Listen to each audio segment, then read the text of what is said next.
The following video contains spoilers. We suggest watching the episodes alone in the dark. Hello, Wolfpack! Cat returns to the realm of RL thanks to a Patreon-sponsored request. But I'm sad to say that this episode is terrible. One of the worst goose fails ever. Is what I would say if it was actually true. Huh? I cried wolf! If you're still watching, it's Goosebumps time! And don't fret, it's on another legendary timeless classic, which the fans still praise by today. The Girl Who Cried monster is far from a stay out of the basement or haunted mask, yet I think this is the type of story which should be the minimum standard for decent Goosebumps episodes, since in spite of having a smaller scale, it holds the vivid imagery and nightmares ready to burst into explosive epicness. Some fans mostly blow it off as nothing too eventful nor grand as the A-lister titles. However, I think it deserves more praise, since it is utterly horrifying for a straightforward children's monster tale, and I've grown fonder for it more than when I was a kitten. If it isn't obvious, tonight's tale is an homage to The Boy Who Cried Wolf, where a troublemaking brat with a talent for conjuring lies and bad fibs learns a harsh lesson on why being a prankster is wrong and doesn't have any help when needing it most. This little boy is in big trouble. Good ol' RL sought to revive that flavor of cautionary tale by dipping it in monster blood and adding those horror sprinkles to naturally make it juicier for the families. Making it all the sweeter, the adaptation's super faithful to the book for once. There are some changes and alterations we'll see, but for the most part, it's almost entirely Mr. Stine's writing being played out on screen, and book fans will be satisfied how it does capture the spirit of his spooky story. Hell, it's about time. Well, with all those powers combined, this should be a recipe for Goosebumps perfection, right? The worst criticisms I've ever heard surrounding this episode is that some find it meh, which should be a good sign considering what we still have left on our radar. Is The Girl Who Cried monster another great fable for the ages, or a misleading tall tale? Crack open a box of gooey insects and turtle soup, because we're about to see. This is our wacky review on the childhood frightmare, The Girl Who Cried monster. If you want 'em to believe, you just make sure it's really true when you cry wolf. So, our episode opens up in a nice, peaceful neighborhood as we see two children frolicking in the garden. Aww. Until one of them gets her toes bitten off. Psych, it's really the introduction of our main character, Lucy Dark. Lucy is the anti-Carly Beth, a mischievous trickster who loves monsters and scares, often pulling pranks on her little bro and getting into all kinds of wacky hijinks. She's basically a total brat who undergoes a pseudo-redemption arc where she grows up once she finds herself in a serial spooky story. Lucy? What's the point of having a little brother if you can't torture him? What a bitch.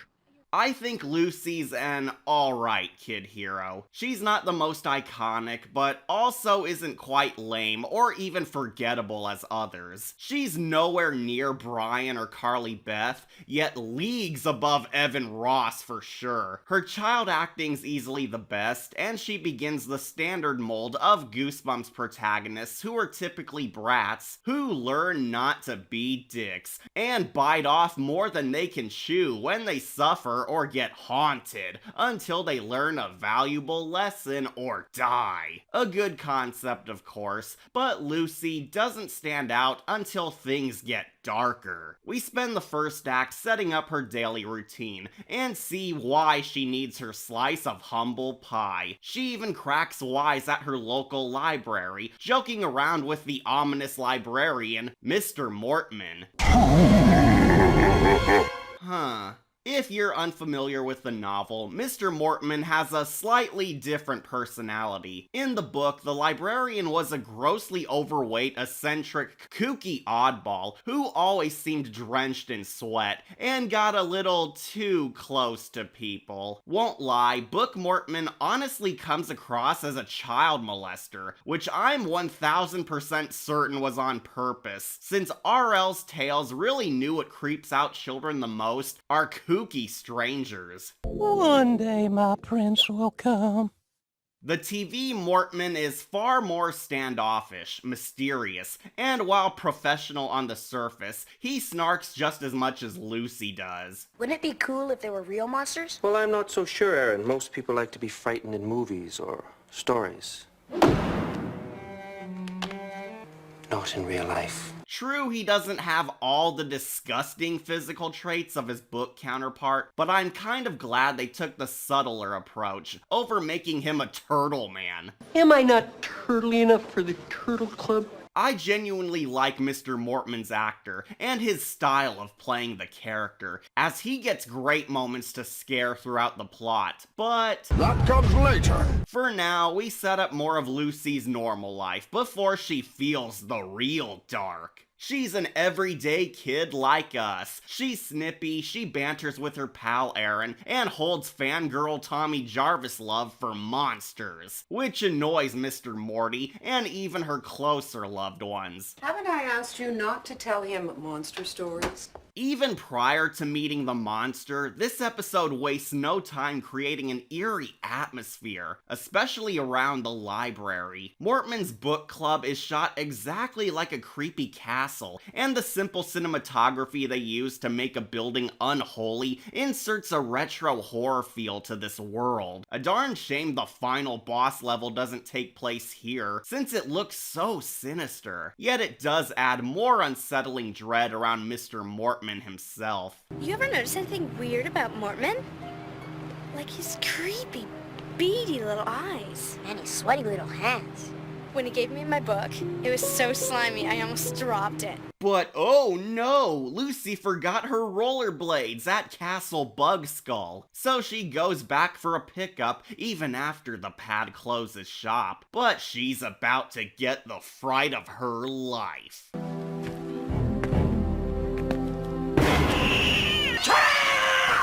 Oh, come on, Goosebumps, a cat scare? Where the heck did that even come from? It pops up right in her direction. She finds her dark blades, but soon eavesdrops on Mr. Mortman, evil monologuing to himself while tending to his bug collection, where she learns his secret. Some crunchy crickets, my little friends.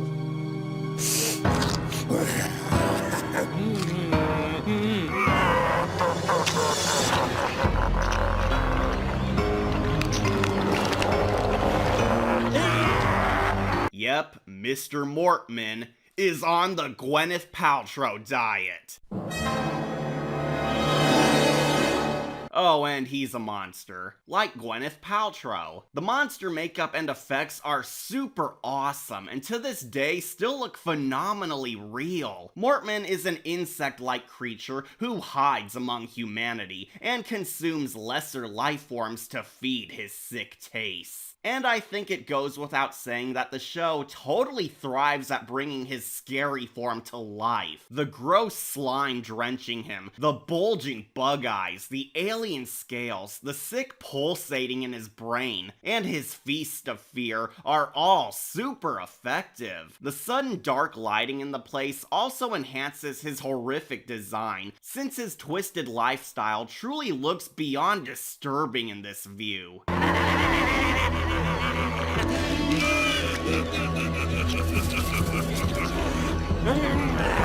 In In the book, the librarian's bizarre physical appearance is made all the more disturbing since, like Edgar the Bug, he's actually a twisted monster man barely hidden under fake skin, so his creepy proportions foreshadow that he's not quite human. The episode keeping in how his bod is usually sweaty and showing off his true form in slimy detail also adds some body horror when you piece together that it isn't sweat. Do you spurn my fluids? Mr. Mortman's final form is such a terrifying appearance that not only did it scar kids for life, but he frequently appears in Goosebumps merch and even the theme song thanks to his striking bug mug. Even I, your cynical cat, loves this monster, since the actor portraying him under there gives Mortman 1,000,000% and goes all out on the animal instinct. The librarian stands a chance of making my top 10 favorite monsters. Now, despite perfectly lifting Mortman's monster side right out of the novel, there are minor changes. Book Mortman actually had pet flies and turtles, who he fattened up and ate, while the episode changes them to crickets and A legion of spiders.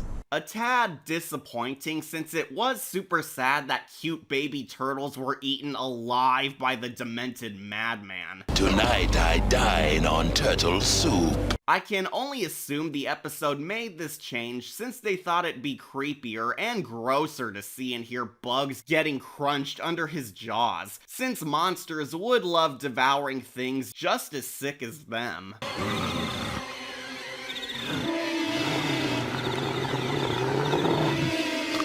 You bastard.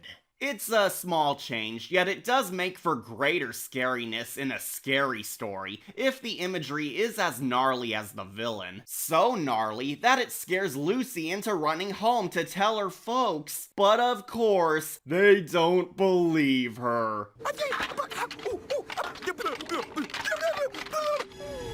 Ooga booga booga!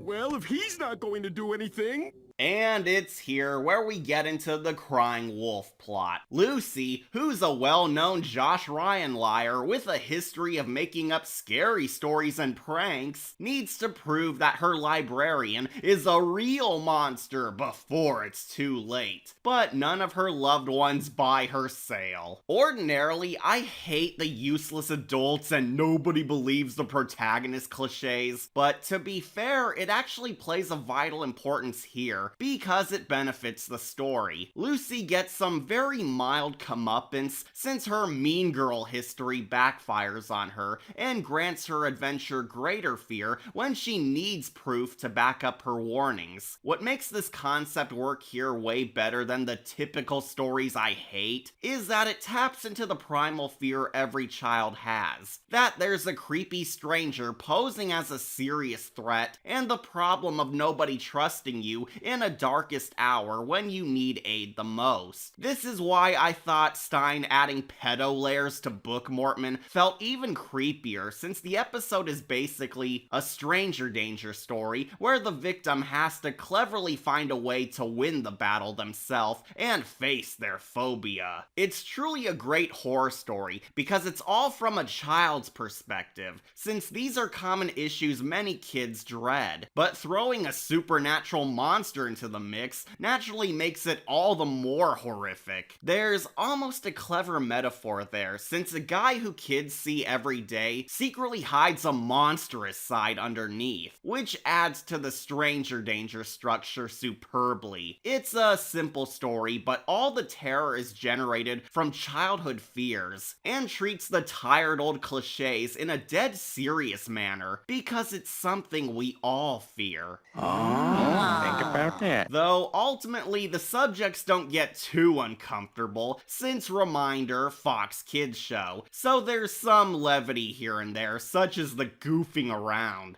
Oh, I hope this monster thing was just a phase you were going through. Life is a phase I'm going through. That little kid is hardcore goth. Can you believe that was the most meme-worthy line of the entire episode? Probably because all teens live by that motto. Life is a phase I'm going through. As you can tell, her parents don't believe her because of her prankster stats, and even her black sidekick questions her. Always a bad sign in the 90s. So Lucy undergoes her hero's journey, where she must prove herself by getting evidence, and transforms into a Nancy Drew kid detective. Sunset Shimmer would be proud. Sunset Shimmer, certified detective. Other than all the wicked monster scenes, this is the main source of conflict for both the book and episode. The tension between Lucy and Mr. Mortman. Why don't you go pick another book while I tidy up? Okay.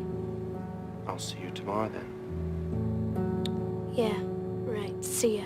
The greater fear thrives off of these two playing a cat and mouse game all throughout, where one is trying to best the other, but not without revealing their hand. It's a bit simplified compared to the page, but I do love how there's some time to dread Mr. Mortman and worry over Lucy before both enter total war. Do you believe in monsters?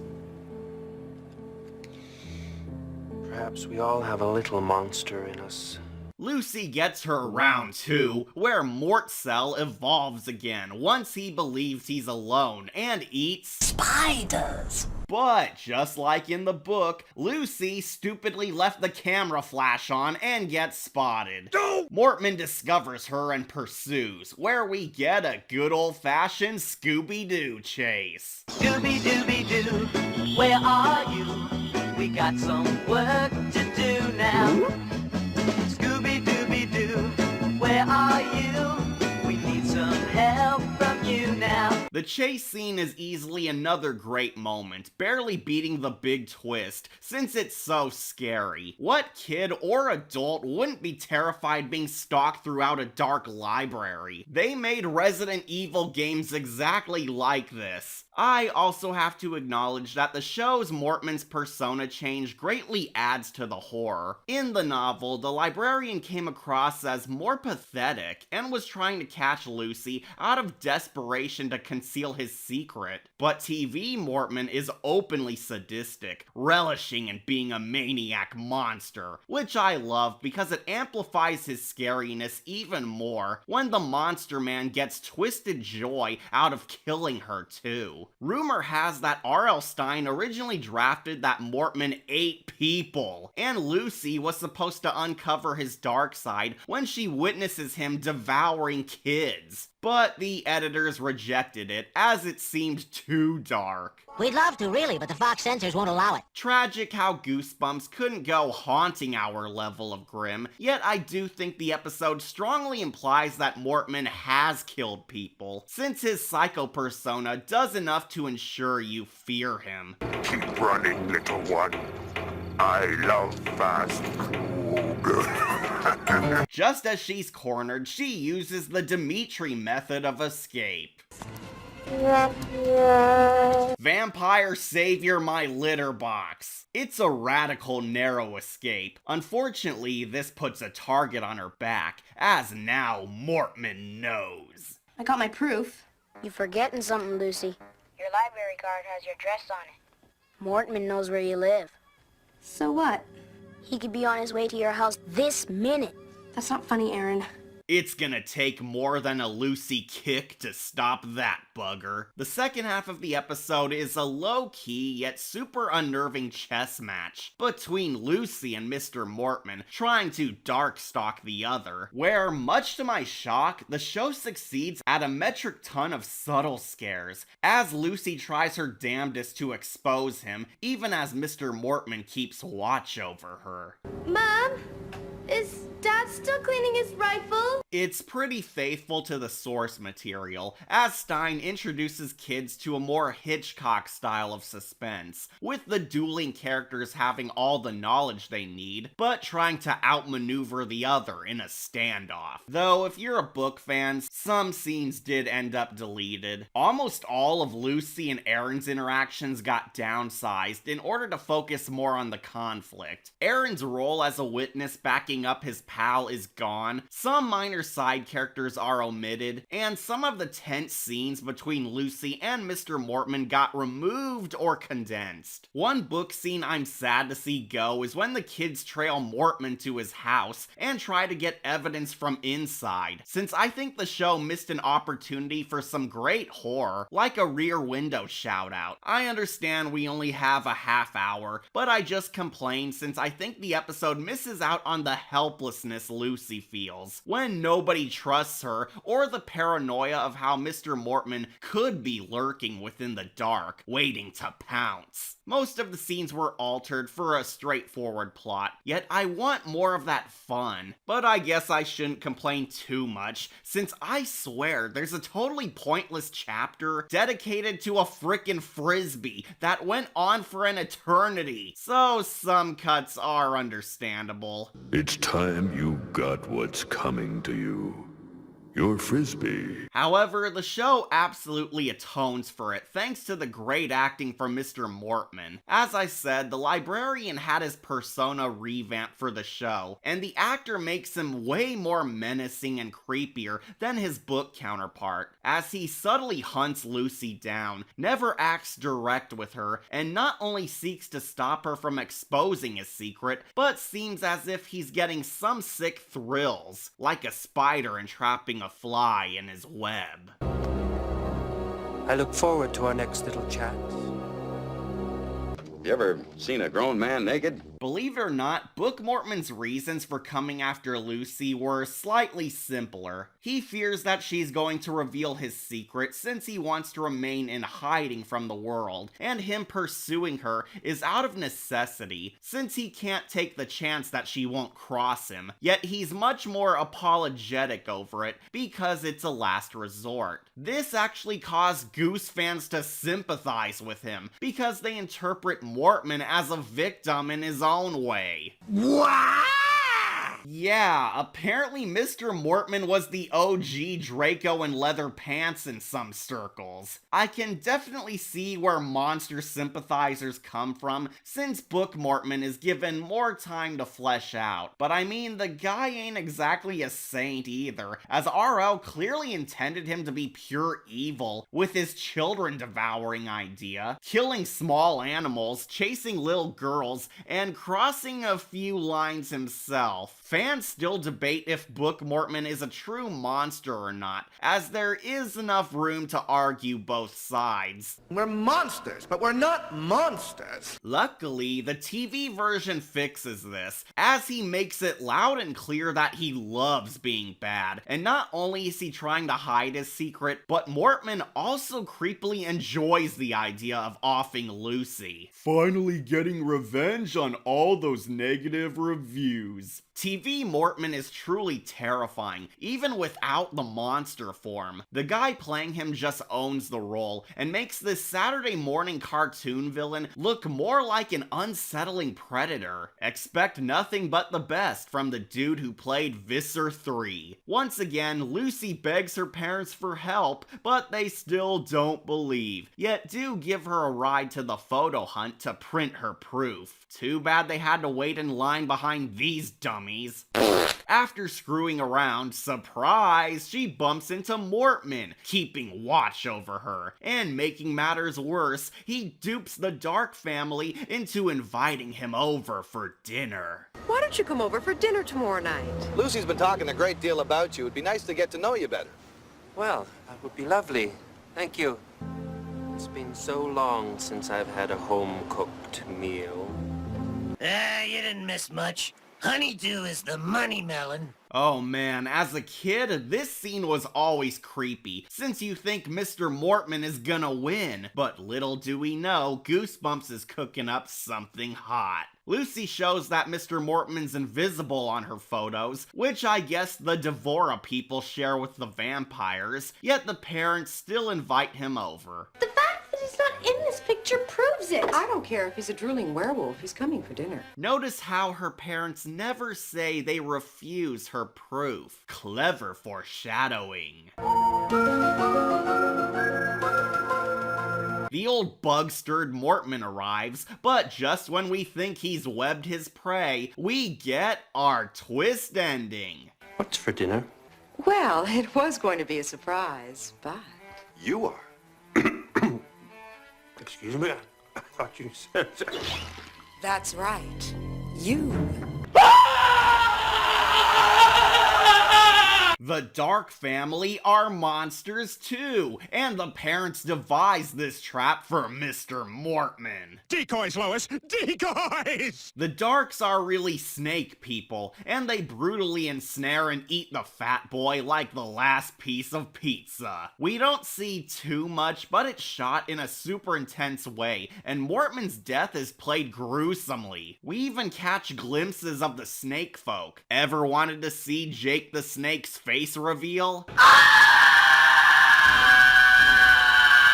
It's so darkly cool, but at least the kids learn where monster blood comes from. Yep, the Darks are Darkstalkers, and they didn't believe Lucy earlier because apparently monsters all have different turfs, and don't ever intrude on another's land under penalty of death.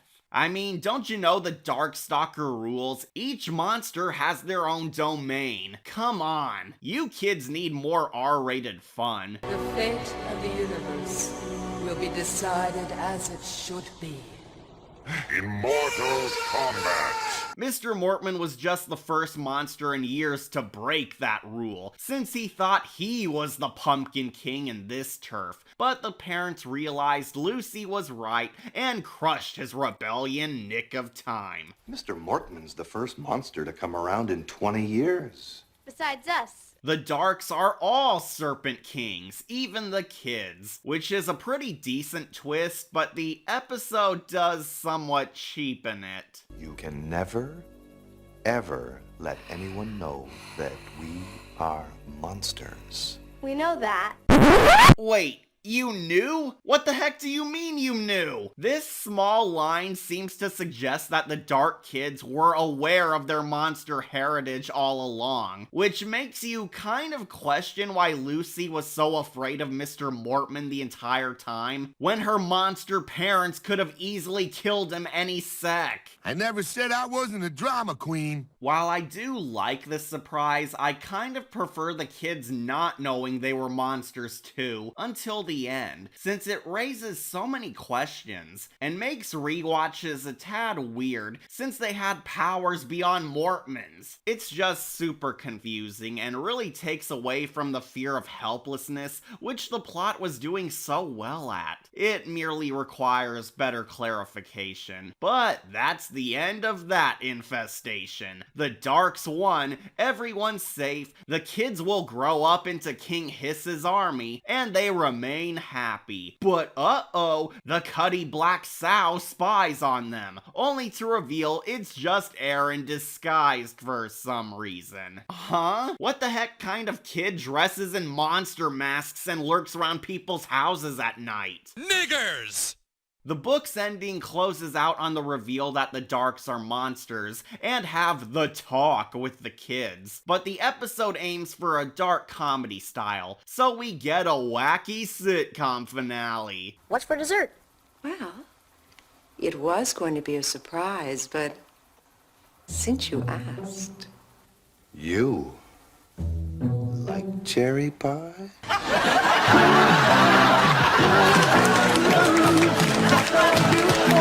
Dinner with the Darks will be right back. Anywho, that was the end of R.L. Stine's Darkstalkers fanfic, The Girl Who Cried Monster. Not a perfect achievement of storytelling, but it totally fits right in the Goosebumps library. This is a great horror adventure with so much to love and be afraid of, but I do have very minor criticisms. In spite of all the grand feats of this fable, my sole problem is over the book alterations. Some of the content that was removed or reworked did make the episode a fraction less scarier, since I love the fear of helplessness Lucy endures in her humbling adventure, and other unsettling moments which would have been so cool to see translated onto film. Mr. Mortman is such a warped monster that I kind of wanted more of him, and desired the same terror as Lucy felt when around him on the page. However, you never quite get the dread that the insectoid monster is lurking in the dark, or can kill Lucy anytime. Now, there are definitely moments here and there that do capture his menace, but I was disappointed that they didn't go as far as the actor's performance did. The episode plays the book's events in a more direct, straightforward path, when it just would have been fun if we got more of the bad guy being bad, and some of Lucy's character arc breathing room. Though that said, this fable's still phenomenal at everything else, and does successfully grasp the novel's spirit, even improving upon some nitpicks fans had. The show patches up a few minor issues from the literature, irons out plot holes, shaves off the fluff, and makes the characters feel more interesting. Almost all the horror surrounding Mr. Mortman, and even the dark secret, is handled greatly. The plot's more focused, the cinematography makes what risked being a bland filler episode way more trippy. The over-the-top scares are bombastic, the subtle scares are skin-crawling, the acting from the main players is decent, the story is so freaky from a child's point of view, and the monster effects are still amazeballs. These designs and makeup are wicked for a low-budget 90s kid show. This is a delightful example of how to wonderfully bring the childhood wonder alive, because it's apparent that they wanted this to feel like an old-school monster movie. At its core, The Girl Who Cried Monster is a sweet blend between The Boy Who Cried Wolf and A Stranger Danger tale, both strong staples for cautionary tales, but with a supernatural spark to make it fun for the family. There's no doubt that kids will totally like this, thanks to the badass monsters, weird twists, and relatable fear of feeling endangered without trust or friends. But adults might get into it thanks to the cool visuals, funny sense of humor, decent subtle terror in a usually campy series, and the edgy 90s savagery on full display. You'll really want to snack a bite out of this meal. So, I grant this fable a gold skull. Now this is the top quality I enjoy from Goosebumps' smaller adventures. Incredible effects, twisted fun, insane imagination, good lessons for the kids, an A-ranking villain, and a brutal style of darkness. The Girl Who Cried Monster is a story long overdue for your eyes. You gave this episode a high score and not my robot? What's wrong, House? I'm going to give you what you deserve. Your Frisbee. Curse you, House!